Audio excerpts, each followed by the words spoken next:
আদায় করি যে দয়াল আল্লাহ দয়া করে আমাদের মতো নালায়েক নাচিজ অধম অযোগ্যদেরকে তিনার হাবিবের উম্মত হওয়ার সৌভাগ্য দান করেছেন। এই জন্য শুকরিয়া তান আরেকবার বলি আলহামদুলিল্লাহ। এই তরিকত মাহফিলে তরিকত নিয়ে কিছু কথা বলার নিয়ত রাখলাম ইনশাআল্লাহ। প্রিয় হাজিরিন, তরিকত শব্দটা মূলত কুরআনুল কারীমের বেশ কয়েকটা আয়াতের মধ্যে আছে। এর মধ্যে একটা আয়াত আল্লাহ তাআলা আমাদের বলেছেন, ওয়াত্তাবি' সাবিলা মান আনাবা ইলাইয়া, তোমরা সেই রাস্তা অনুসরণ করো যে রাস্তার মানুষগুলো আমি আল্লাহর দিকে সন্তুষ্টি চিত্তে প্রত্যাবর্তন করেছে। তো আল্লাহ সন্তুষ্টি অর্জন করে যারা আল্লাহর দিকে প্রত্যাবর্তন করেছেন তারা হলেন নবী রাসূল, সিদ্দিক, শুহাদা, সালিহিন, আউলিয়া কিরাম, যাদেরকে নামাজের মধ্যে আমরা সালাম দিয়ে থাকি, আসসালামু আলাইকা আইয়ুহান নবী ওয়া রাহমাতুল্লাহি ওয়া বারাকাতুহু। এরপরে আমরা বলি আসসালামু আলাইনা ওয়া আলা ইবাদিল্লাহিস সালিহিন। সালেহ মানে নেক বান্দা, যাদেরকে আল্লাহর ওলি বলা হয়। সেই আল্লাহর ওলিদের পথ, তাদের রাস্তা আমাদের অনুসরণ করার আদেশ দিয়েছেন আল্লাহ তাআলা। এই রাস্তার শব্দটাকে আরবিতে বলা হয় তরিকা। বাংলায় বলে রাস্তা, আরবিতে বলে তরিকা। আপনাকে একটা তরিকা অনুসরণ করতে হবে। তরিকাটা বলবেন যে আমরা নবীর তরিকা অনুসরণ করব, পীর সাহেবের তরিকা কেন অনুসরণ করব? এই প্রশ্নটা আপনাদের মনে আসতে পারে। মনে রাখবেন ভাই, নবী করিম সাল্লাল্লাহু আলাইহি ওয়াসাল্লামের তরিকারই মূল তরিকাটাই হলো মদিনাওয়ালার তরিকা। সেটার যারা হাদি, পথ প্রদর্শক, নবীর তরিকা যারা দেখাচ্ছে, নবীর তরিকা যারা আপনাদেরকে প্রদর্শন করছে, তাদের এই পথটা আর মদিনাওয়ালার পথের মধ্যে আলাদা কোনো ডিভাইডেশন নাই, কোনো পার্থক্য নাই এখানে। যেমন হাদিস শরীফ, নবীজির কওল, ফেল, তাকরীরকে বলা হয় হাদিস শরীফ। এক কথাই হলো হাদিস শরীফ, হাদিসে মুস্তাফা, হাদিসে রাসূল। এখন আপনাকে যদি কেউ বলে যে আপনি মেশকাত শরীফ মানেন, আপনি যদি বলেন আমি মেশকাত শরীফ কেন মানবো, আমি হাদিস শরীফ মানবো, কথাটা বুঝতেছেন না? যে আমি মেশকাত শরীফ কেন মানবো, আমি হাদিস শরীফ মানবো, এই কথাটা অযৌক্তিক হবে। কারণ মেশকাত শরীফ মানা মানেই হলো হাদিস শরীফ মানা। হাদিস শরীফ মানতে হলে মেশকাত শরীফ পড়তে হয়।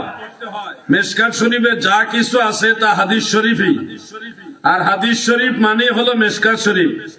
তদ্রুপ বুখারী শরীফ, মুসলিম শরীফ, তিরমিজি শরীফ, অন্যান্য হাদিসের কিতাব, যে কোনো শরীফ আপনি পড়েন, আপনি প্রত্যেকটা পড়ার পিছনে হাকিকত হলো আপনি হাদিস শরীফ মানতেছেন। এখন আপনাকে যদি বলে আপনি নবীর তরিকা মানবেন, কোন পীরের তরিকা মানবেন না, কথাটা এরকম হয় যে আমি হাদিস শরীফ মানি, বুখারী শরীফ মানি না। কোন পীর সাহেব নিজে বানায়া নিজের বানানো তরিকা কখনো আপনাদের দেয় না। আল্লাহর ওলিরা, পীর মাশায়েখরা সবসময় আপনাদেরকে নবীর তরিকা দেখায়। আল্লাহর রাসূল যে শিক্ষা আপনাদের দিয়ে গেছেন, সেই শিক্ষাটাই আপনাদেরকে দেখায় হলো পীর মাশায়েখরা। যেমন আপনাদেরকে বোর্ড থেকে কিছু বই দেওয়া হয় স্কুল কলেজে, এই বোর্ডের বই বুঝাইয়া দেওয়ার জন্য আলাদা কিছু গাইড বই, সিলেবাস, এগুলি আবার বড় বড় প্রফেসররা, টিচার যারা ভালো শিক্ষক, তারা আবার ওই মূল বইকে কেন্দ্র করে কিছু গাইড বই, কিছু সাজেশন এবং কিছু ধরনের নোট বই আপনাদেরকে দেয়। এখন আপনি যদি বলেন হ্যাঁ আমি মূল বই পড়বো, কোনো গাইড বই, নোট বই, সাজেশন মানি না, তাহলে এটা অযৌক্তিক কথা হবে। মূল বইটা বুঝার জন্য, পড়ার জন্য, মূল বইয়ের প্রত্যেকটা বিষয় পুঙ্খানুপুঙ্খ ভাবে বুঝার জন্য আপনাকে সাজেশন দেওয়া হয়, গাইড বই দেওয়া হয়, নোট বই দেওয়া হয়। এই নোট বই, গাইড বই এটা মূল বইয়ের বাইরের কিছু না, মূল বইটা বুঝার জন্য সেটা দেওয়া হয়।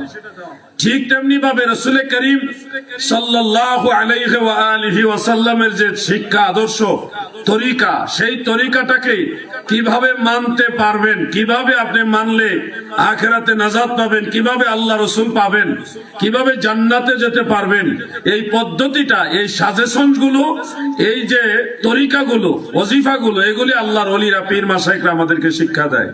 এটা নবীর তরিকার বাইরে নয়।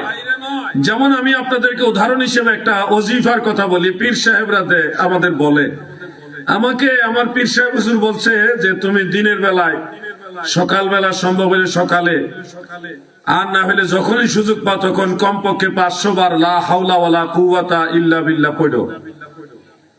কেন বললো? এর হাকিকত খুঁজে দেখি আল মুস্তাদরাক আলা সাহিহাইনের মধ্যে ইমাম হাকিম নিসাবুরি রহমাতুল্লাহ আলাইহি উল্লেখ করেছেন বেশ কয়েকটা হাদিস শরীফ। এর মধ্যে একটা হাদিস শরীফ প্রিয় নবীজি রাসূল আকরাম সাল্লাল্লাহু আলাইহি ওয়াসাল্লাম বলেছেন, এই লা হাওলা ওয়ালা কুওয়াতা ইল্লা বিল্লাহ এটা জান্নাতের গুপ্ত ভান্ডার। সুবহানাল্লাহ। তাহলে পীর সাহেব আমাকে জান্নাতের গুপ্ত ভান্ডার শিখাইলেন, গুপ্ত ভান্ডার আমাকে শিখাই দিলেন। পীর সাহেব কিন্তু নিজে বানায় বলে নাই, নবীর কথাগুলো তিনি আগের থেকে জানছেন, এজন্য শিখাইলেন।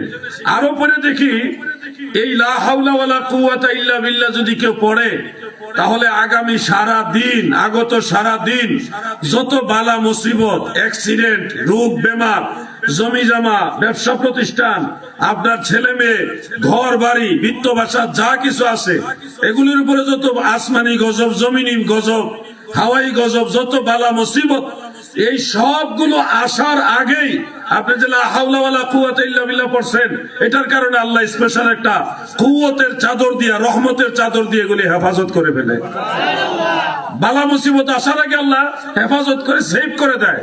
তাহলে পীর সাহেব আমার এমন একটা জিনিস শিখাইলেন যে জিনিস পড়লে, আমল করলে আল্লাহর হাবিবের হাদিস থেকে প্রমাণিত যে আমার উপরে যত রোগ বেমার, বালা মুসিবত, আযাব গজব এগুলি পর্যন্ত দূর হয়ে যায়। পীর সাহেব কিন্তু কোরআন হাদিসের বাহির থেকে কিছু আমাদের দেয়নি।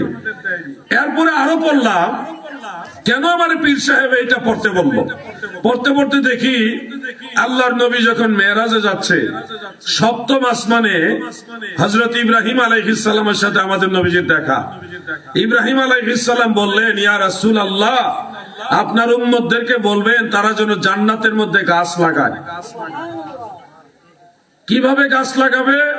ইব্রাহিম নবী বললেন, নবী গো,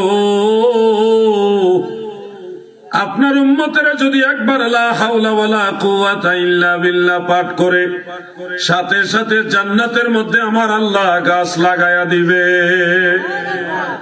আল্লাহর হাবিব বললেন, গাছ লাগাইলে কি উপকার হবে? ইব্রাহিম নবী বললেন, ইয়া রাসূলুল্লাহ, ওই গাছের মধ্যে অসংখ্য পাতা থাকবে, সে অসংখ্য পাতার অগণিত মুখ থাকবে, সেই প্রতিটি মুখে কিয়ামত পর্যন্ত আল্লাহর নামের জিকির করবে, মাওলার নামের তাসবিহ পড়বে।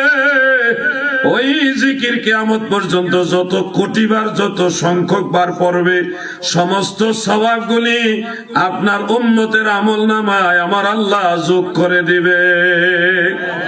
তাহলে পীর সাহেব যে আমারে শিখাইলো যে বাবা তুমি সকালবেলায় লা হাওলা ওয়ালা কুওয়াতা ইল্লা বিল্লাহ পড়ো, এই জিনিসটা শিখাইলো। আমি ভাবতেছি পীর সাহেবের শিক্ষা আর নবীর শিক্ষা মনে বেশ কম।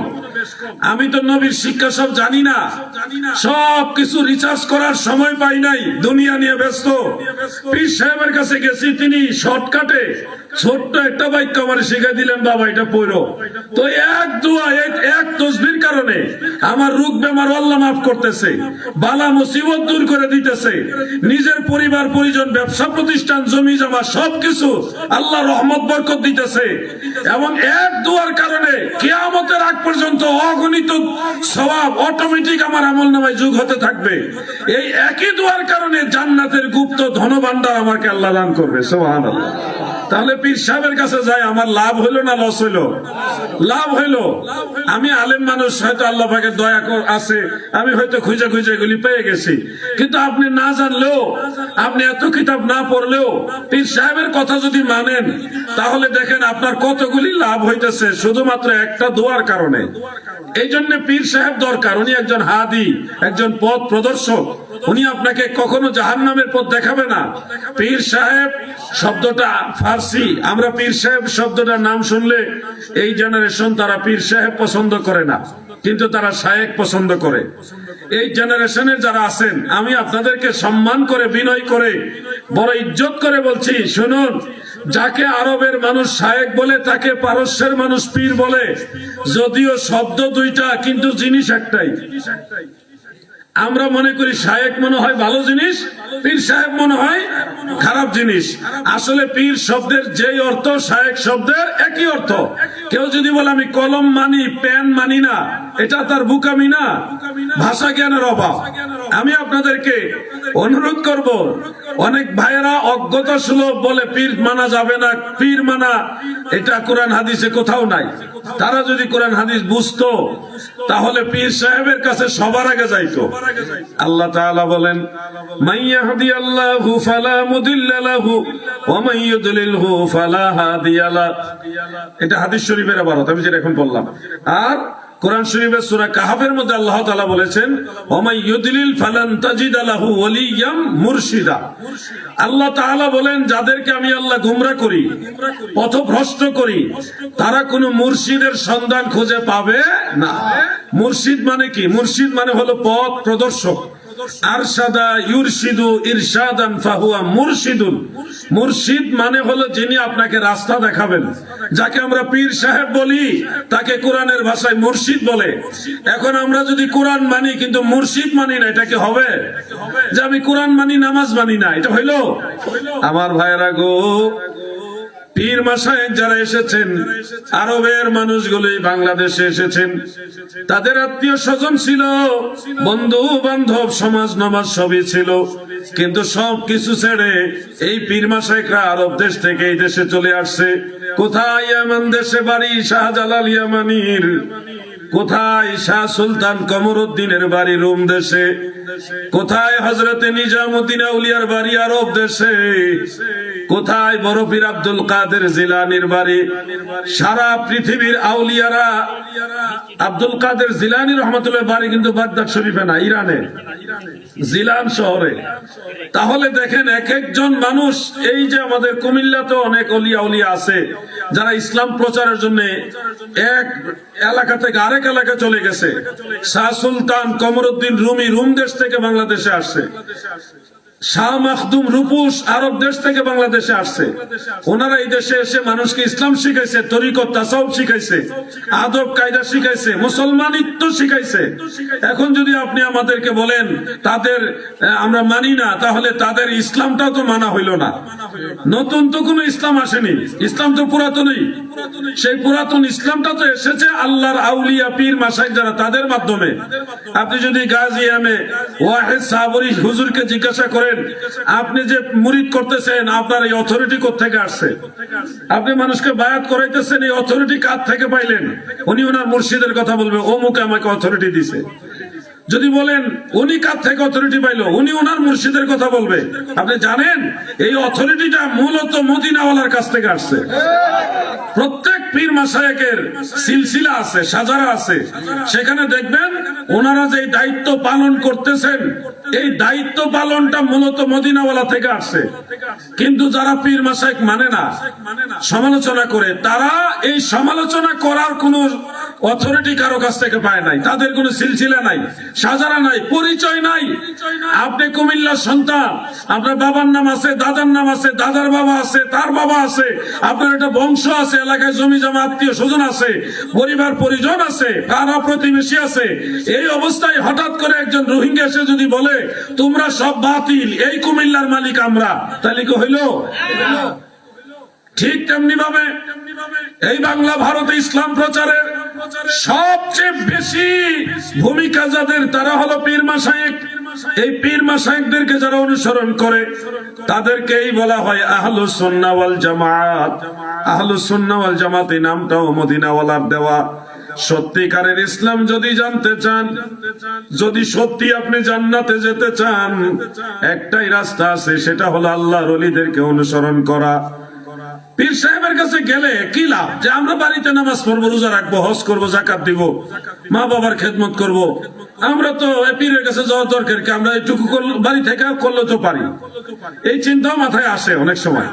আসাটা স্বাভাবিক। মনে রাখবেন, পীর সাহেবের কাছে না গিয়ে আপনি নামাজ পড়বেন, নামাজে কিভাবে আপনি হুজুরি কালব হাসিল করবেন ওই জিনিসটা আপনি জানেন না। কিভাবে নামাজ আল্লাহ তাআলার দরবারে কবুল করাইতে হয় এই জিনিসটা কিন্তু আপনি প্র্যাকটিক্যালি জানেন না। শুধু জানেন সূরা কেরাত, রুকু সেজদা, নামাজের আহকাম আরকান এগুলি জানেন, কিন্তু এর ছাড়াও মানুষের একটা বডির ভিতরে একটা রুহু আছে।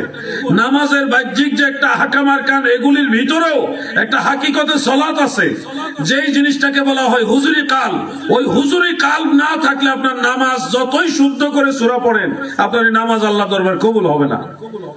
একেবারে পরিষ্কার হাদিস শরীফ যে লা সালাতা ইল্লা বিহুদুরিল কলব আও কামা ক্বালা আলাইহিস সালাতু ওয়াস সালাম, হুজুরি কলব ব্যতীত নামাজ আল্লাহ তাআলার দরবারে কবুল হয় না। এখন বলবেন আমি সূরা ফাতিহা শুদ্ধ জানি, আমি কেরাতও জানি, রুকু সেজদা জানি, তারপরে কোন নামাজ হবে না। ভাই, এইটুকুই তো বোঝার জন্য মুর্শিদের সোহবত লাগে। তুমি যে নামাজে কিভাবে আদায় করবা, তুমি শিখেছো যে আমার এই 13টা ফরজ আদায় করলে 14টা ওয়াজিব আদায় করলে নামাজ হয়ে যায়, কিন্তু তুমি জানো না এই নামাজের বাহ্যিক এই জিনিসগুলির সাথে নামাজের রুহু যেটা হাকিকতে সালাত সেটাও লাগে। ওই জিনিসটা পীর ও মুর্শিদ আপনাকে শিখাই দিবে যে বাবা এই ধ্যানে খেয়াল করো, এই ধ্যানে খেয়াল করে নামাজ আদায় করো। তখন আপনার এই নামাজটার মধ্যে স্বাদ পাবেন, সেজদা দিয়ে মজা পাইবেন, মনে হবে যে আপনি আল্লাহর সাথে কথা বলতেছেন। আপনি যখন সেজদাকে সুবহান রাব্বিয়াল আ'লা বলবেন, তখন আপনার দিলের মধ্যে এই কথাটা জাগ্রত হবে যে আপনার সাথে আল্লাহ তাআলার কথাবার্তা হইতেছে। এই একটা স্বাদ আপনার অন্তরে পাবেন। নামাজ জিনিসটা নামাজের মতো শান্তি লাগবে তখন যখন আপনার হুজুরি কালব হাসিল হবে। সুবহানাল্লাহ। কিন্তু আপনি বাহ্যিক সব নিয়ম কানুন ঠিক রাখলেন, তারপরে আপনি যদি বলেন আমার নামাজ হইল না কেন, এই কেনটা দেখবেন হাসরের ময়দানে। পরিশ্রম করছেন, বেতন নাই। ইন্নাল্লাহা লা ইয়াকবালু মিন আমালিকুম ইল্লা মা কানা লাহু খালিসান, রাওয়াহু আন-নাসাই, ইসনাদুহু সহিহ।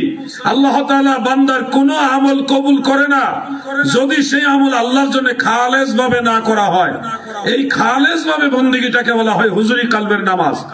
ভাই আমার, অনেক দেখি আমরা মোনাজাত করে, মোনাজাতের মধ্যে এইভাবে হাতের ভিতরে হাত ঢুকায় এইভাবে বসে থাকে, মনোযোগ নাই। অনেকে হাতের মধ্যে হাত রেখে বসে থাকে। এই জিনিসগুলি পীর সাহেবরা ঠিক করে দেয়। বাবা, আল্লাহর কাছে যখন হাত বাড়াইবেন তখন মিনতি সহকারে হাত বাড়াইবেন, দুইটা হাত এইভাবে তুলবেন যেন আল্লাহর কাছে আপনি মিসকিনের মতো ভিক্ষা চাইতেছেন। এই শিক্ষাটা কি পীর সাহেবের না মদিনাওয়ালা?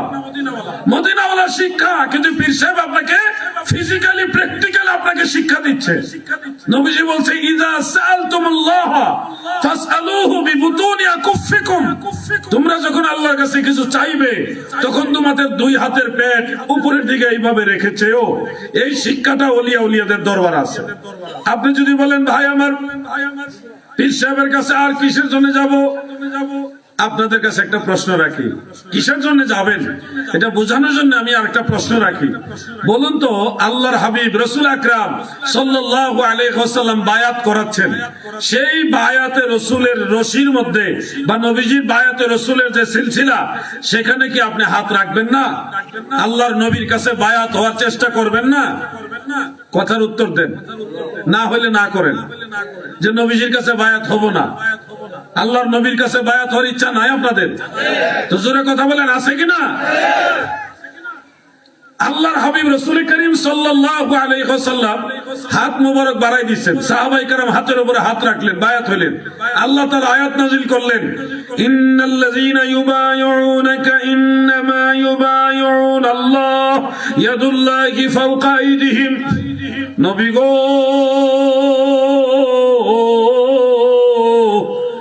নিশ্চয় যারা আপনার কাছে বায়াত হয়েছে এবং হবে তারা সবাই আমি আল্লাহর কাছে বায়াত।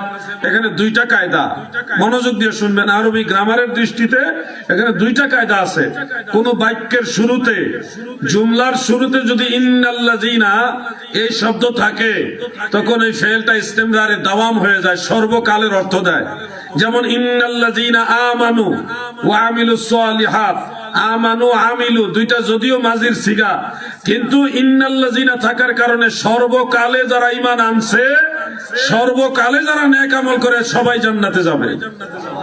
আর যদি আপনি এটা শুধু অতীতকালের অর্থ নেন, তাহলে অতীতে যারা ঈমান আনছে, অতীতে যারা আমল করছে তারা জান্নাতে যাবে, ওই অর্থ হবে। কিন্তু গ্রামারের কারণে সর্বকালে যারা ঈমান আনছে, সর্বকালে যারা নেক আমল করছে তারা জান্নাতি, এই অর্থ আসবে ইন্নাল্লাযিনার কারণে। বায়াতের কথাটা বলতে গিয়ে আল্লাহ তাআলা ইন্নাল্লাযিনা এই শব্দটা প্রয়োগ করলেন। ইন্নাল্লাযিনা ইউবাইউনাকা, নবী গো নিশ্চয়ই যারা আপনার কাছে বায়াত হয়েছে এবং হবে তারা সবাই আমি আল্লাহর কাছে বায়াত হইল। সুবহানাল্লাহ। এখানে একটা পয়েন্ট হলো, কি হলো, মুরব্বী দুইজন ডাকছে, আচ্ছা তাহলে আসবেন। আপনারা দাঁড়ায় থাকলে কষ্ট হয় না? এমনি তো লোকজনের সমাগম কম, কম মানুষের মাঝে কথা বলতেও তো একটা মনের ভিতরে লাগে। আপনার বসলে মাহফিলটা কত সুন্দর লাগে। আচ্ছা যাক, বসার কথা বললে আবার চলে যাবে, তাহলে আবার মজাইলো সালাও গেল, সেই হিসাবে কথা শুনেন, সেটাই ভালো। আমি তরিকত নিয়ে, পীর মুরিদ, বায়াত এগুলি নিয়ে একটু কথা বলতে চাই একেবারে ক্লিয়ারলি। আল্লাহ তাআলা এখানে বললেন ইউবাইউ, মানে এটা মুজারের সিগা। দুইটা কাল এই শব্দের ভিতরে আছে, বর্তমান কাল, ভবিষ্যৎ কাল। বর্তমানে যারা আপনার কাছে বায়াত হচ্ছে, ভবিষ্যতেও আপনার কাছে যারা বায়াত হবে, তারা সবাই আমি আল্লাহর কাছে বায়াত। তাহলে বায়াতের রসুল বন্ধ হবে না, এটা কিয়ামত পর্যন্ত চলবে। সর্বকালের অর্থ দিয়েছে, সর্বকালের অর্থ দিয়েছে। অতএব নবীজির বায়াত বন্ধ হয়ে যায়নি, আল্লাহর হাবিবের বায়াত বন্ধ হয়ে যাবে না, বায়াতুর রাসূল চলতে থাকবে। হে কুমিল্লার মুসলমান, তোমরা যদি চাও, আজও চাইলে তোমরা নবীজির বায়াত হাসিল করতে পারবা। কেমনে? শাহ ওলিউল্লাহ মুহাদ্দিসে দেহলভী রাহমাতুল্লাহ আলাইহি কওলুল জামিল সেই কিতাবের মধ্যে লিখেছেন, বাইআতু রাসূলুল্লাহ সাল্লাল্লাহু আলাইহি ওয়াসাল্লাম বিওয়াসিতাতি খুলাফাই, রাসূলের বায়াত যদি কেউ হাসিল করতে চান, আপনারা নবীর খলিফাদের মাধ্যমে বায়াতে রাসূল হাসিল করতে পারবেন। নবীজির খলিফা হযরত আবু বকর সিদ্দিক, নবীজির খলিফা হযরত উমর ফারুক, নবীজির খলিফা হযরত উসমান যুন্নুরাইন, নবীজির খলিফা হযরত শেরে খুদা মাওলা আলী। এখান থেকে ধারাবাহিক একের পর এক, একের পর এক, একের পর এক সেই খেলাফতের সিলসিলা আজও পর্যন্ত আছে। এই যে খলিফা যারা আসছে, গাজী এম এ ওয়াহেদ সাবুরি সাহেবের সিলসিলার মধ্যে দেখবেন উনি মাওলা আলীর সিলসিলার লোক, উনি আবু বকর সিদ্দিক রাদিয়াল্লাহু আনহুর সিলসিলার লোক, উনি সেইখান থেকে ধারাবাহিক পর্যায়ক্রমে খেলাফত পেয়েছেন। তাহলে এই সিলসিলায় হাত রাখা, সিলসিলা বাই সিলসিলা হয়ে হাকিকতে আল্লাহর রাসূলের কাছে হাত রাখা। সুবহানাল্লাহ বলেন। ভাই আমার, বায়াতের যে গুরুত্ব, এগুলি এখন এই জমাটা কিয়ামতের আগের জমানা। দয়াল নবীজি বলতেন, হাদিস শরীফে আছে যে এমন একটা সময় আসবে, মানুষের জবানে কোরআনের আওয়াজ থাকবে কিন্তু অন্তরে ঈমান থাকবে না। জবানে কোরআনের আওয়াজ থাকবে, তেলাওয়াত থাকবে, কিন্তু অন্তরে ঈমান থাকবে না। মানুষ বাহ্যত নামাজি হবে, কিন্তু সেই নামাজ হবে লৌকিকতার জন্য, মানুষকে দেখাইবার জন্য। মানুষ বাহ্যত ইসলাম নামে থাকবে, কিন্তু কাজের বেলা ইসলামের কিছুই থাকবে না। এটা 1450 বছর আগে নবীজি কথাগুলি বলে গেছেন। ইসলাম থাকবে নামে, কাজের বেলা ইসলাম থাকবে না। কোরআন তেলাওয়াত থাকবে, ঈমান থাকবে না। মুস্তাদরিক হাকিমের মধ্যে উল্লেখ, ইয়াজতামিউনা ফিল মাসাজিদ ওয়া লাইসা ফীহিম মুমিন, মসজিদে ভরপুর মুসল্লি থাকবে কিন্তু ঈমানদার থাকবে না। এই জমানা আসবে নবীজি বলেছেন। তাহলে আপনারা চিন্তা করেন আমাদের কি করা উচিত। মৃত্যু যদি আমাদের চলে আসে, আর যদি ঈমানদার হিসেবে মরতে না পারি, তাহলে আমাদের দুনিয়াতে আসাটাই ব্যর্থ, নিরর্থক হয়ে যাবে। একটা সময় না একটা সময় আমাদের মরতে হবে। আজরাইল আসবে, আমাদেরকে ছো মেরে নিয়ে যাবে। আসাদ একটা বসেন, আল্লাহ হাঁটাহাঁটি করা যাবে না, মানুষের মনোযোগ নষ্ট হয়। প্রয়োজনে ক্যামেরা বন্ধ রাখবেন। একটু দরুদ শরীফ পড়ুন। আল্লাহুম্মা সাল্লি মাওলানা মুহাম্মদ ওয়া আলা। মাইক কি আছে মাহফিলে? মাইক আছে মাহফিলে? মাইকের আওয়াজ পাই না, আমার বলি মাইকটা বাড়াই দেন। আমি বন্ধুরা আমার কাছে মনে হচ্ছে শুধু স্পিকার গুলি বাজতেছে। বন্ধুরা আমার, দাদু ভাইয়ের আমার, দিলের কান লাগায় শুনেন গো। ফিতনার যুগে ঈমান বাঁচায় কবরে যাওয়ার ইচ্ছা যদি থাকে, তাহলে কামেল মুকাম্মেল মুর্শিদের সোহবতে যেতে হবে। এছাড়া বিকল্প কোন রাস্তা আমাদের সামনে খোলা নাই। একজন মুর্শিদের কাছে যখন আপনি যাবেন, তিনি আপনাকে কিছু ওজিফা দিবে, একটা সাজেশন দিবে যে এইভাবে চলো, এইভাবে যদি আপনি মানতে পারেন তাহলে নবীর দিদার পাবেন। যেমন পীর সাহেবদের কাছে গেলে সবচেয়ে বেশি তাকিদ দেয় দুইটা জিনিসের। নামাজ তো এটা কম্পালসরি, এটা লাগেই, এটা ছাড়া তো কোনো কথাই নাই। নামাজের পাশাপাশি সবচেয়ে বেশি গুরুত্ব আসে দুইটা জিনিসের, একটা হলো নবীজির দুরূদ শরীফ আর একটা আল্লাহর নামের জিকির। সব পীর সাহেবের কাছে দেখবেন এই দুই জিনিস আছে। ওনারা নবীজির দুরূদ শরীফের গুরুত্ব দেয় আর আল্লাহর নামের জিকিরের গুরুত্ব দেয় বেশি, 5 ওয়াক্ত নামাজের আগে পরে। কথা ঠিক আছে নি ভাই? কেন দেয় এগুলো জানেন? দয়াল নবী রাসূল আকরাম সাল্লাল্লাহু আলাইহি ওয়াসাল্লাম, এখন বেশি হয়ে গেছে সাউন্ডটা। প্রিয় নবীজি বলেছেন, যারা আমি নবীর উপরে বেশি বেশি দুরূদ শরীফ পড়ে ময়দানে মাহশারে সে তত বেশি আমার কাছে থাকবে। সুবহানাল্লাহ বলেন। তো নবীজির কাছে যদি আপনি থাকেন তাহলে তাড়াতাড়ি আল্লাহর হাবিবের নজরে পড়বেন, নবীজির শাফাআত পাইবেন। আমরা যারা আছি, যেমন ধরেন আমাদেরকে বিভিন্ন দুরূদ শরীফ শিক্ষা দেওয়া হয়, আল্লাহুম্মা সাল্লি আলা সাইয়্যিদিনা মুহাম্মদ ওয়াসিলাতি ইলাইকা ওয়া আলিহি ওয়া সাল্লিম, অথবা সাল্লাল্লাহু আলাইহি ওয়া আলিহি ওয়া সাল্লাম, অথবা সাল্লাল্লাহু আলা সাইয়্যিদিনা ওয়া মাওলানা মুহাম্মদ ওয়া আলা আলিহি ওয়া সাহবিহি ওয়া বারাকা ওয়া সাল্লাম। এইভাবে বিভিন্ন দুরূদ শরীফ শিক্ষা দেওয়া হয়। আরো অনেক দুরূদ, যেমন নবীজির একটা দুরূদ শরীফ আছে যে দুরূদ পড়লে আল্লাহর হাবিব নিশ্চিত আপনাকে শাফাআত করে জান্নাতে নিয়ে যাবে। এমনকি নবীজিকে শাফাআতের জন্য আপনি খুঁজতে হবে না, ময়দানে মাহশারে আল্লাহর নবী নিজে আপনাকে খুঁজে বের করে জান্নাতে নিয়ে যাবে।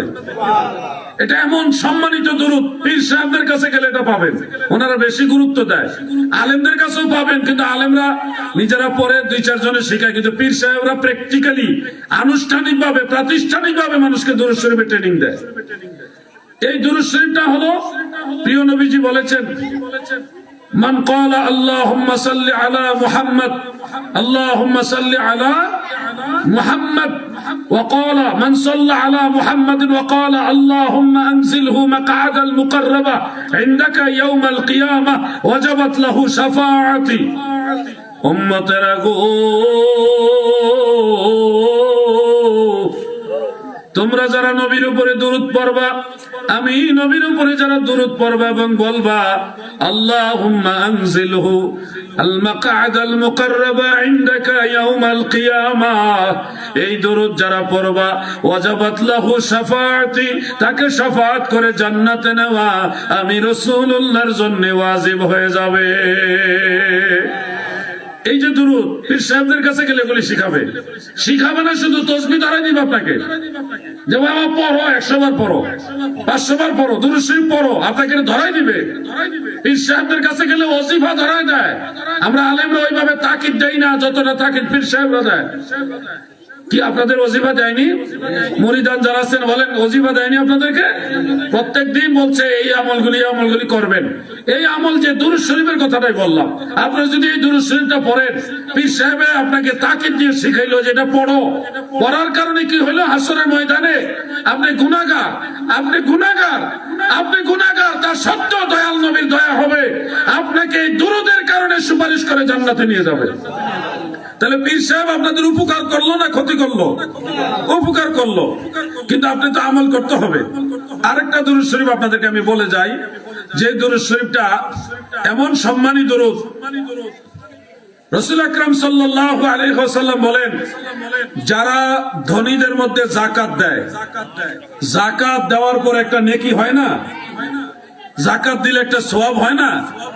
দয়াল নবীজি বলেন, আমার গরিব উম্মতেরা যদি এই দুরূদ শরীফ একবার পড়ে, ওই যাকাত দেওয়ার সমান নেকি তাকে দেওয়া হবে। ধনীরা যাকাত দিয়ে যেই নেকি পায় গো, গরিবরা নবীর দুরূদ পড়ে সেই নেকি পাবে। দুরূদ শিখাইছে মদিনাওয়ালা, সুনানুল কুবরা লিল বাইহাকির মধ্যে উল্লেখ রয়েছে। প্রিয় নবীজি বলেন, দুরূদ শরীফটা আল্লাহর নবীর শিক্ষা দেওয়া। আল্লাহর হাবিব বলেন, আল্লাহুম্মা সাল্লি আলা মুহাম্মদ, আল্লাহুম্মা সাল্লি আলা মুহাম্মদ ওয়া সাল্লি আলাল মুমিনিনা ওয়াল মুমিন আবদিকা ওয়া রাসূলিকা ওয়া সাল্লি আলাল মুমিনিনা ওয়াল মুমিনাত ওয়াল মুসলিমিনা ওয়াল মুসলিমাত। এই দুরূদ শরীফটা যদি কেউ পড়ে, ধনীরা যাকাত দিয়ে যা নেকি পাবে, আপনি নবীর দুরূদ একবার পড়লে সেই সমান নেকি পাবেন। এই শিক্ষাগুলি পীর সাহেবরা দেয়। আমার সাথে একবার পড়ুন, আল্লাহুম্মা সাল্লি আলা মুহাম্মদ আবদিকা ওয়া রাসূলিকা ওয়া সাল্লি আলাল মুমিনিন ওয়াল মুমিনাত ওয়াল মুসলিমিনা ওয়াল মুসলিমাত। বাস মুখস্থ হয়ে গেলে সহজ। ওয়াল মুমিনিনা ওয়াল মুমিনাত ওয়াল মুসলিমিনা ওয়াল মুসলিমাত, এটা তো সহজ, এটা আপনারা পারবেন। আল্লাহুম্মা সাল্লি আলা মুহাম্মদ আবদিকা ওয়া রাসূলিক ওয়া সাল্লি আলাল মুমিনিনা ওয়াল মুমিনাত ওয়াল মুসলিমিনা ওয়াল মুসলিমাত। এই দরুদ যদি পড়ার আমল করেন, মদিনাওয়ালার শিক্ষা দেওয়া দরুদ। আমাদের দেশে আবার অনেক জাতের ডিজিটাল শায়েখ আছে, ওনারা আবার দরুদ ইব্রাহিম ছাড়া আর কোন দরুদ পড়তে রাজি না। অথচ আমি যে দুইটা দরুদ শরীফ বললাম, এগুলি কিন্তু আল্লাহর রাসূল নিজে শিখাইছেন, ওনাদের খবরও নাই। আর যেটার নাম দিছে দরুদ ইব্রাহিম, হাদিসের কিতাবে এটাকে দরুদ ইব্রাহিম বলা হয়নি, বলা হয়েছে সালাতু ফি তাশাহুদ। এটা তাশাহুদের দরুদ, নামাজের দরুদ, নাম দিছে ইব্রাহিম নবীর নামে। অথচ ওখানে আমাদের নবীর নাম হইল আগে। আল্লাহুম্মা সাল্লি আলা মুহাম্মদ ওয়া আলা আলি মুহাম্মদ, নবীর নাম আগে, এরপর এটার নাম ইব্রাহিম নবীর নামে দিছে। আচ্ছা যাক, নাম নিয়ে ঝগড়া না। দরুদ ইব্রাহিম ছাড়া আর দরুদ পড়া যাবে না, এই বক্তব্য এই মন্তব্য যারা করে, এরা তো নবীর শিক্ষা দেওয়া অন্য দরুদই জানে না, ঠিক কিনা বলেন?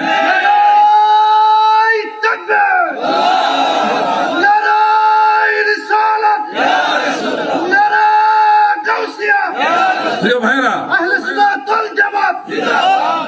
আমাদের সুন্নি মাহফিল গুলোতে যেইভাবে দুরূদ শরীফ পড়া হয়, ওয়াজের ফাঁকে ফাঁকে বিভিন্ন সময় ওয়াজের শুরুতে কি মহব্বতের দুরূদ পড়া হয়, এত দুরূদ বাতিলদের মাহফিলে পড়া হয় না।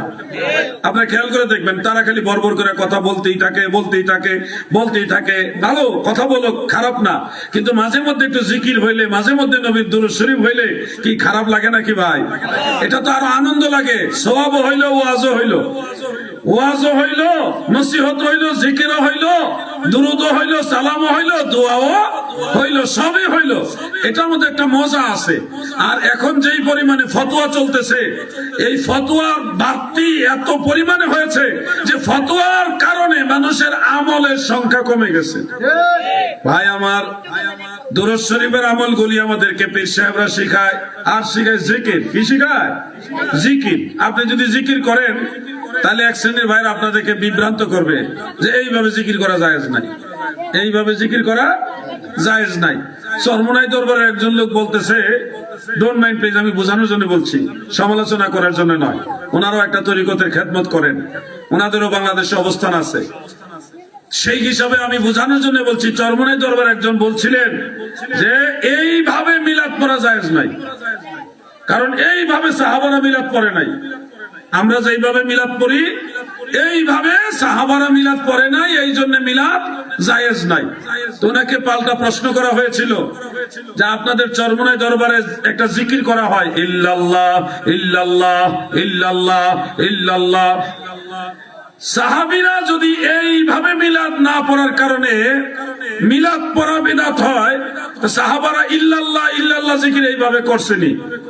যদি না করে থাকে, তাহলে আপনারা কেন করেন? তাহলে তো আপনারা নিজেরও বিদআতি। আর কোন জবাব নাই। জবাব দিবে কোত্থেকে? ইল্লাল্লাহ জিকির তো সাহাবায়ে কেরাম করে নাই, এটা আল্লাহর ওলিদের শিক্ষা দেওয়া। গ্রামাটিক্যালি জায়েজ আছে, ইল্লাল্লাহ জিকির জায়েজ আছে, কিন্তু বিষয়টা হলো নিজের উপরে যখন পড়ে তখন মানুষ ঠিকই মাসালা ঘুরায়। অন্যের ব্যাপারে হইলে কঠোর হয়, মানে অন্যটা হইলো 2 আনা, আমারটা হইলো 16 আনা, এরকম তো ভাই ঠিক না। নবীর দুরুদ সালাম পড়বে, আশেকরা পড়বে, মাওলার জিকিরও করবে। আপনি যদি বলেন এটা জায়েজ নাই, তো এই নীতিতে আপনারও তো প্রশ্ন আসবে, মিলাদুন নবী জায়েজ নাই, তাইলে সিরাতুন নবী জায়েজ হবে কিভাবে? মিলাদ যার, সিরাত তো তারই।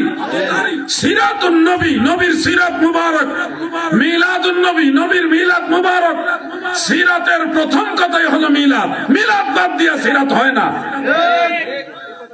আমার দাদু ভাইরা, বাস্তব বিষয়টা হলো পীর সাহেবরা কখনো বাড়াবাড়ি পছন্দ করে না, মানুষদেরকে আদব কায়দা শিক্ষা দেয়, শৃঙ্খলা শিক্ষা দেয়।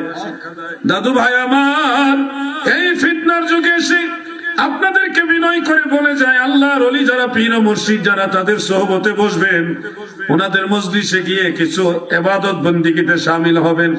ওনাদের মুখ নিঃসৃত বাণীগুলো আপনারা শ্রবণ করবেন, দেখবেন কিছু হলো অন্তরের মধ্যে পয়দা হচ্ছে।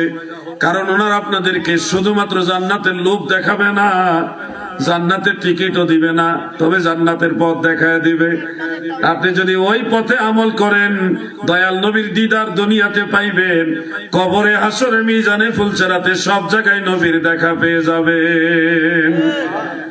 যেমন পীর সাহেবরা কি করে, আর কি করে, পীর সাহেবরা আমাদেরকে আরেকটা তাকিদ দেয় যে বাবা, তোমরা যদি আল্লাহর হাবিবের সাথে দেখা করতে চাও, নবীজির দিদার যদি চাও, তাহলে তোমরা নবীজির দুরূদ শরীফ প্রত্যেকদিন ঘুমাইবার আগে 500 বার 1000 বার পড়ে ঘুমাইবা, এই তাকিদ দেয়। দেয় কিনা ভাই? দুরূদ শরীফ পড়লে নবীজির কাছে যখন হাদিয়া যায়, নজরানা যায়, আল্লাহর হাবিবের কাছে নজরানা প্রতিদিন যাচ্ছে। আব্দুর রহমান কুমিল্লার আমাকে হাদিয়া পাঠাচ্ছে দুরূদ শরীফ, তখন তো নবীজির একটা খাস নজর আপনার উপরে থাকে, থাকে না ভাই? নবীজির একটা খাস নজর থাকে। এই যে নজরটা থাকলো, উম্মতের সাক্ষী তো নবীজি। হাসরের ময়দানে নবীজি সাক্ষী দিবে, আল্লাহ আমি রাহমাতুল লিল আলামিন নবী আপনার কাছে সাক্ষী দিলাম, এই লোক আমি রাসূলের দুরূদ পড়ছে, আমি তার সাক্ষী দিলাম। নবী যার পক্ষে নিঃসন্দেহে সে জান্নাতি হয়ে যাবে, ঠিক কিনা বলেন? নবীজির সাথে আল্লাহর একটা চুক্তি হয়েছে, এটা প্রেমের চুক্তি, মহব্বতের চুক্তি। আল্লাহ তাআলা বলেছেন, ওয়ালা সাউফা ইউতিকা রাব্বুকা ফাতারদা, নবী গো আমি আপনাকে এত পরিমাণে দিব যে আপনি সন্তুষ্ট হয়ে যাবেন। আমার নবীজি বলেন, আমার একজন গুনাহগার উম্মত যদি জাহান্নামে থাকে, আমি রাসূল খুশি হব না, আমার এই গুনাহগার উম্মত ছেড়ে জান্নাতে যাব না। এই জন্য আশেকে গান গাইছে, 2 লাইন একটা গান গাইতে চাই, গাইবো? দয়াল নবী তুমি গুণমণি, দয়াল নবী তুমি গুণমণি, এই পাপী লোক তরাইবেন বলে গো নবী, পাক কোরআনেতে শুনি গো নবী, দয়াল নবী তুমি গুণমণি। বলুন না, দয়াল নবী তুমি গুণমণি, রহমতের ভান্ডার নবী, তুমি নূরের খনি, প্রেম কইরাছেন তোমার সঙ্গে নবী, স্বয়ং আল্লাহ কাদের গনি গো নবী, দয়াল নবী তুমি গুণমণি। বলুন না, দয়াল নবী তুমি গুণমণি। আমাদের নবী কিন্তু নূরের নবী, আমরা মাটির ব্যবসা করি না, আমাদের সম্পর্ক নূরের সাথে। নূর যার নাই তার ঈমান নাই, কারণ ঈমান মানেই হলো নূর। আল ঈমান নূরুন, প্রত্যেকটা মানুষের ঈমান হলো নূর, যার নূর নাই তার ঈমান নাই। হুদা কা কষ্ট করে লাভ নাই, আগে ঈমান ঠিক করো। ঈমান নবী দু জাহান, সেই নবীকে যদি তুমি মাটি মাটি বলো, তাহলে তো তুমি ঈমানের মামলায় ঝামেলা লাগিয়ে রাখলা। বলবেন হুজুর নবীজির বাপ মা তো মাটির তৈরি, নবীজি নূরের তৈরি হলো কেমনে? এই ধরনের কথা প্রশ্ন করেন আপনারা। শুনুন, নবীজির মা বাপ সহ পৃথিবীতে যত মানুষ এসেছেন আসবেন, সাইয়্যিদুনা আবুল বাশার হযরত আদম আলাইহিস সালাম ব্যতীত আর কোন মানুষই মাটির তৈরি না। আমরা যারা বলি কথায় কথায় মা বাপ মাটির তৈরি, অমুক মাটির তৈরি, আমরা মাটির তৈরি, কোন মানুষ মাটির তৈরি না বাবা আদম ব্যতীত। আমরা যখনই বক্তব্যগুলি প্রথম দিছিলাম, তখন এক শ্রেণী ভাইদের মাথা গরম হয়ে গেছিল, কি কয় কি কয়, পরে দেখে না আমরা যা রেফারেন্স দিয়েছি কোরআনের ভিতরে তাই আছে। এখন আবার তারা বক্তব্য চেঞ্জ করছে, এখন মাটির ব্যবসা করে না, ডাইরেক্ট মাটির ব্যবসা থেকে নাইমে আসছে, কয় নবীজি নুতফার তৈরি।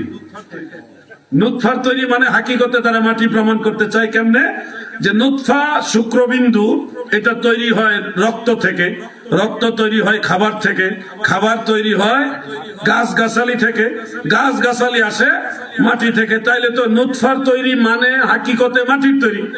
ঘুরাইয়া ঘুরাইয়া আমি তখন বলি, ভাই মাটি পর্যন্ত গিয়ে থেমে যান কেন? মাটি কিসের থেকে তৈরি? এই প্রশ্নটা করেন।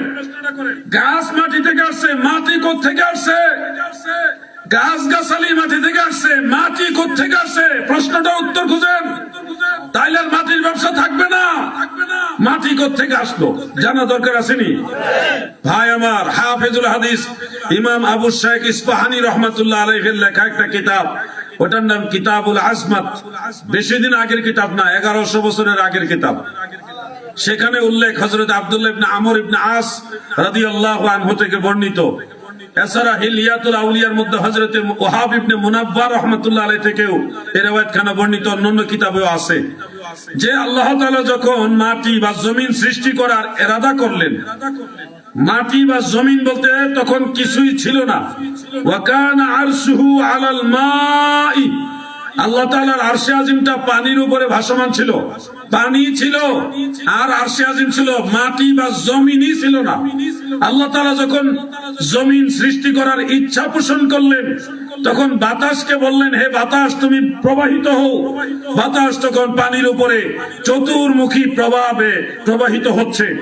তখন এই পানির মধ্যে ঢেউ সৃষ্টি হলো, একে অপরের সাথে পানিয়ে পানি আঘাত লেগে ফেনা তৈরি হলো। ফেনা, সেই ফেনা যখন এক জায়গায় জড়ো হইল, সেই ফেনা যখন কোনটা ঢেউয়ের তালে উপরে কোনটা নিচে, ঠিক একটা সময়ে আল্লাহ তাআলা বললেন তোমরা এই মুহূর্তে থেমে যাও। সব থেমে গেল। তখন ওই ফেনার যে অংশটা উপরে সেটা পাহাড় পর্বত হয়েছে, যেটা নিচে ছিল সেটা সমতল ভূমি হয়েছে। এই হলো জমিন সৃষ্টির ইতিহাস, যা হাদিস শরীফ উল্লেখ সরাসরি আল্লাহর হাবিব নিজে এটা বলেছেন। সুবহানাল্লাহ। ও ভাই, সায়েন্সের যে একটা বিস্ফোরণের কথা বলা হয়, বিস্ফোরণের পরে গ্রহ নক্ষত্র এগুলি আলাদা হয়েছে, ওটা আমরা অস্বীকার করি না, এটা অনেক পরের ঘটনা। এই বিস্ফোরণের বহু আগে আল্লাহ তাআলা জমিন সৃষ্টি করেছে। ওই জমিন আল্লাহ তাআলা বানাইছে ফেনা থেকে, ফেনা আসছে পানি থেকে।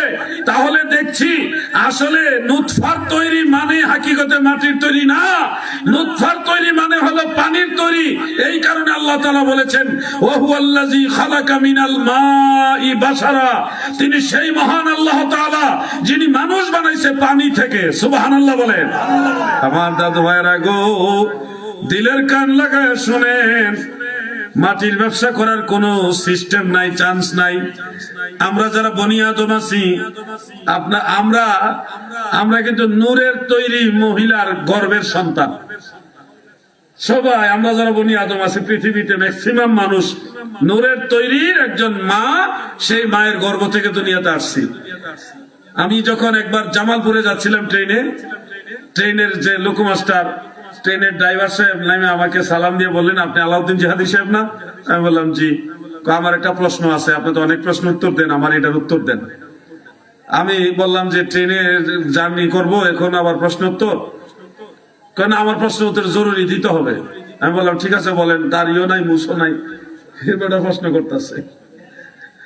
কয় যে হযরত আদম আলাইহিস সালামের পুত্র হযরত শীস আলাইহিস সালামের স্ত্রীর নাম কি? চিন্তা করছেন? শীস নবীর স্ত্রীর নাম দিয়ে উনি করবো কি? আরেকদিন একজনে প্রশ্ন করছে নূহ নবীর নানির বাপের নাম কি?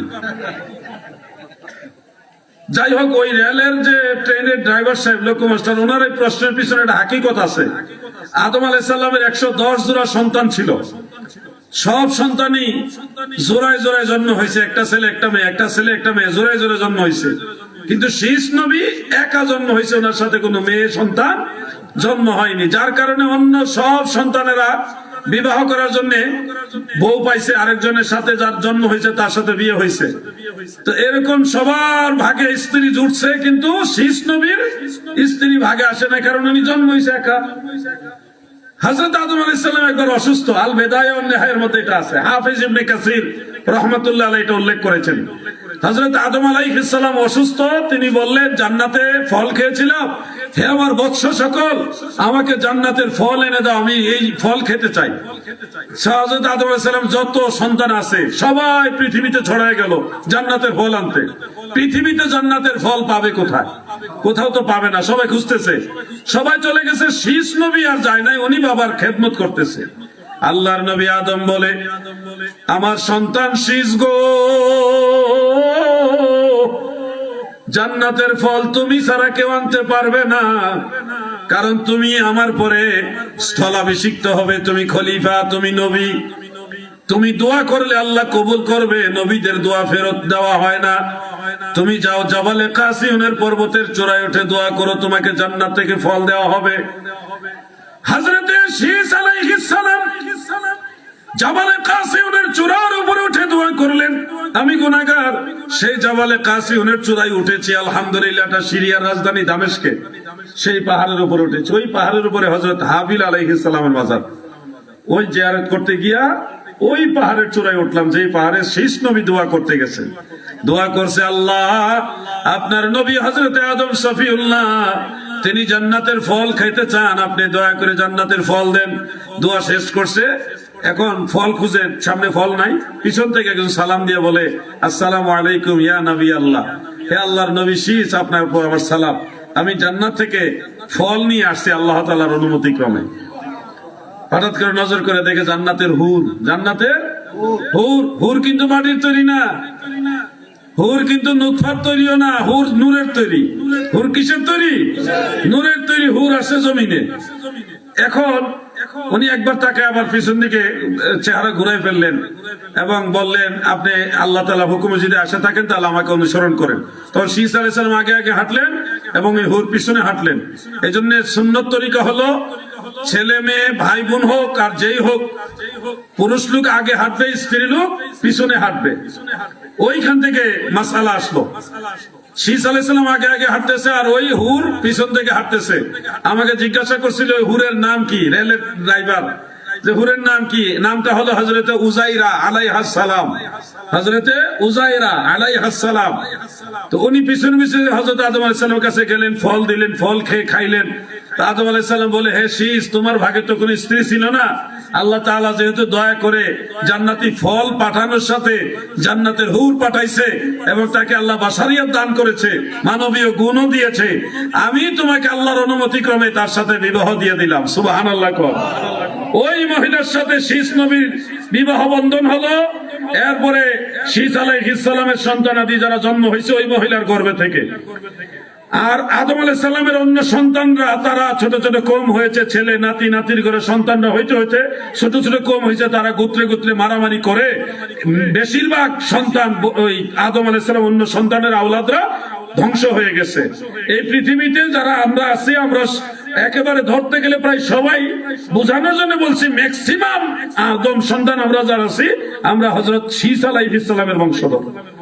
ওই শীস আলাইহিস সালামের বংশধর মানে হলো ওই নূরের তৈরি হুর।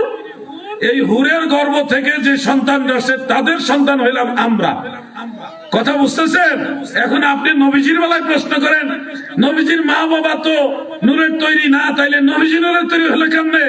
আরে বোকা, তুমি এই প্রশ্নের উত্তর দাও যে শীস নবীর স্ত্রী তো নূরের তৈরি, তোমরা কেমনে নুতফার তৈরি হইলা?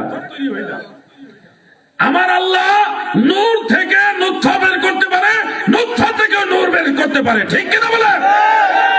আল্লাহ তাআলার কুওয়াতের উপরে তোমার ঈমান থাকতে হবে। সেই ঈমানের মামলায় যদি দুর্বলতা হয়, জড়তা আসে, তখন সমস্যায় পড়ে যাবে। ভাই, আমার নবী নূরের মানুষ। বলেন কিসের মানুষ? নূরের মানুষ। তিনি এমন মানুষ যার সাথে কারো কোনো তুলনা চলবে না। আল্লামা গাজী আকবর আলী রিজভী সাহেব রাহমাতুল্লাহ আলাইহি, তিনি মাঝে মধ্যে একটা উদাহরণ দিতেন যে নবীজি বাশার, বেমিসাল বেনজির বাশার, কিন্তু তথাপিও বারবার নবীজিকে বাশার বা আমাদের মতো মানুষ এই ধরনের কথা বলা যাবে না। বললে বেয়াদবি হওয়ার সম্ভাবনা আছে, নবীজির সাথে বেয়াদবি হওয়ার সম্ভাবনা আছে। উদাহরণ হিসেবে তিনি বলতেন, রিজভী সাহেব এই এলাকায় কুমিল্লাতে আসতেন অনেক, তিনি বলতেন যে কেউ যদি বলে মা, ও মা, দরজা খুলেন, মা তাড়াতাড়ি সন্তানের জন্য দরজা খুলে দিবে। কিন্তু সন্তান যদি মাকে মা না বলে, যদি বলে আব্বার স্ত্রী, ও আব্বার স্ত্রী, দরজা খুলেন, মা দরজা খুলবে, কিন্তু মায়ে মনে থেকে কষ্ট পাইব, বলবো আমার ছেলেটা বেয়াদব হয়ে গেছে। ঠিক কথা, কিন্তু এটা বেঠিক কথা না। আব্বার স্ত্রী আপনার মা, কথা ঠিক, কিন্তু ঠিক কথা আপনার মুখে মানায় না। আপনার বাড়িতে যদি মামা বেড়াইতে আসে, আপনারাও কারো না কারো মামা, মামাকে যদি বলেন মামা ভাত খাইতে আসেন, মামা খুশি হবে। কিন্তু যদি বলেন আব্বার শালা, ও আব্বার শালা ভাত খাইতে আসেন, তখন মামা বেজার হবে। কথা ঠিক, তারপরে বেজার হবে। তার মানে ঠিক কথায় অনেক সময় এটা আদবের খেলাফ হওয়ার সম্ভাবনা আছে। আপনি যদি মামাকে আব্বার শালা ওইভাবে সম্বোধন না করে মামাকে মামা বলেন, মামা খুশি হবে। আপনি যদি মাকে আব্বার স্ত্রী ওইভাবে সম্বোধন না করে মাকে মা বলেন, মা খুশি হবে। ঠিক তেমনি ভাবে আপনি যদি দয়াল নবীজিকে মানুষ, আমার মতো মানুষ, আমাদের মতো মানুষ এইভাবে না দেখে আল্লাহর নবীর নজরে দেখেন, আল্লাহর রাসূলের নজরে দেখেন, তাতেই নবী খুশি হবে। ঠিক কিনা বলেন? নারায়ে তাকবীর, নারায়ে রিসালাত, নারায়ে গাউসিয়া, নাবুরিয়া দরবার শরীফ জিন্দাবাদ। মুফতি আলাউদ্দিন জিয়াদি সাহেব। আমার দাদু ভাইয়েরা, আমি আপনাদেরকে ইমানের এই কথাটা হঠাৎ করে চলে আসছে, যার কারণে বললাম। নূরের আলোচনা করা আমার উদ্দেশ্য না, মানে ওই যে ইমানের নূরের কথাটা চলে আসছে মাঝখানের জন্য বললাম। আর নূরের আলোচনা সুন্নিরাই করে। আজ পর্যন্ত কোনোদিন দেখছেন কোন ওয়াহাবি আলেম নূরের আলোচনা করতে? তাহলে কি কোরআন হাদিসে নূরের কথা নাই? আছে, তাহলে করে না কেন? কোরআন হাদিসে তো নূরের কথা আছে, তা নূরের আলোচনা করে না কেন? ভিতরে নূর নাই থাকলে না নূরের আলোচনা করত? আমাদের ভিতরে ইমান আছে না নাই? ইমান মানে নূর, নূর আছে দেখে নূরের আলোচনা ভালো লাগে। নূরে মুজাসসাম নাও লাখো সালাম, তোমার প্রেমে পড়ি মোরা মিলাদে কিয়াম। তোমার নূরে সৃজন হলো দুনিয়া তামাম। তুমি হলে কাবার কাবা, তুমি হলে কাবার কাবা, নবী আকরাম। নূরে মুজাসসাম নাও লাখো সালাম, তোমার প্রেমে পড়ি মোরা মিলাদে কিয়াম। প্রিয় ভাই আমার, আমি নূরের আলোচনার সামনে যাব না, আমি আমার আলোচনার মূল পয়েন্টে চলে আসি। কেন আমরা কামিল মুর্শিদের কাছে যাই? কেন পীর সাহেবের কাছে গিয়ে বায়াত হই?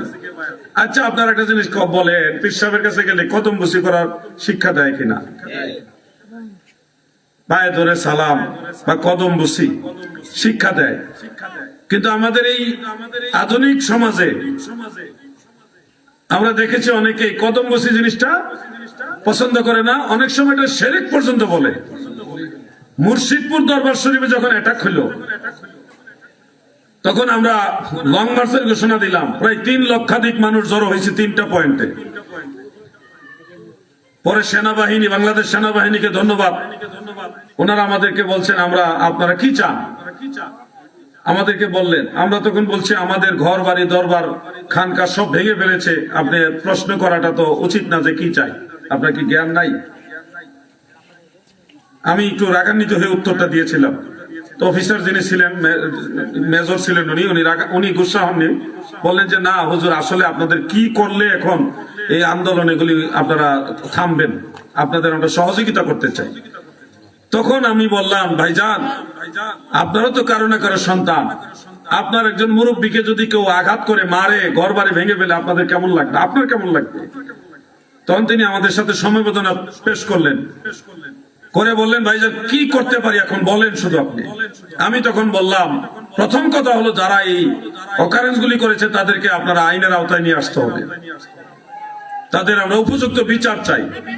দ্বিতীয় কথা হলো দরবার, আজকে এই মুহূর্তে আমরা দরবার দখল করব, আমাদের দরবার আমাদের বুঝাই দিতে হবে। সেনাবাহিনী খুশি হয়ে গেল, আমরা তো ইলিগাল কিছুই বলি নাই, লিগেল ভাবে বললাম। বললো যে আপনাদের কথা আমরা রাখলাম, আমরা ওয়াদা করলাম।